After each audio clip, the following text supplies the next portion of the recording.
नमस्कार मैत्रिणींनो, शुभ संध्याकाळ सगळ्यांना. तर हा व्हिडिओ तुम्हाला आहे ना मी गावी असताना काढलेला आहे. तर मस्त आज म्हटलं चला संध्याकाळचं कढी बनवून घेऊया.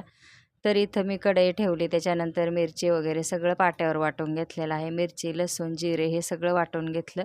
त्याच्यानंतर कढी करायची म्हटल्याच्यानंतर थोडीशी मोहरी आणि जिरे फोडणीला टाकून घेतले.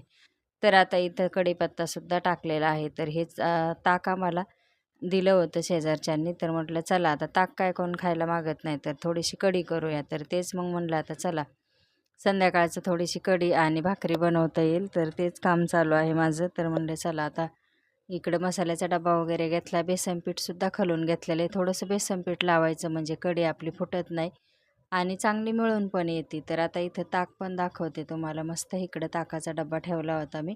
त्याच्यानंतर आता फोडणीला टाकते आणि नंतर इथं ताक ओतून घेणार आहे.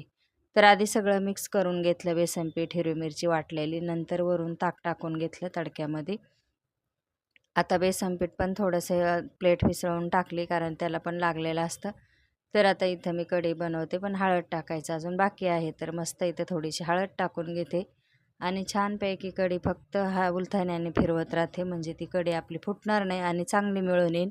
तर अशा पद्धतीने संध्याकाळी कढी आणि भाकरी थोड्याशा, भात पण बनवला होता. तर हा होता स्वयंपाक माझा गावाकडचा. तर चला कसा वाटला कमेंटमध्ये नक्कीच सांगा आणि आपली कढी पण कशी वाटली ते पण सांगा.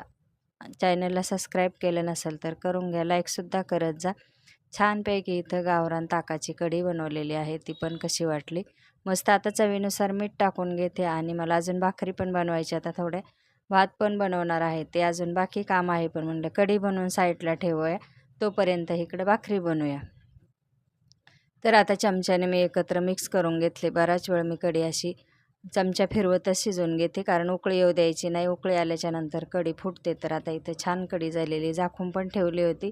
तोपर्यंत इकडं मी भाकरी करून घेतले. चला मग परत भेटूया पुढच्या छोट्याशा व्हिडिओमध्ये.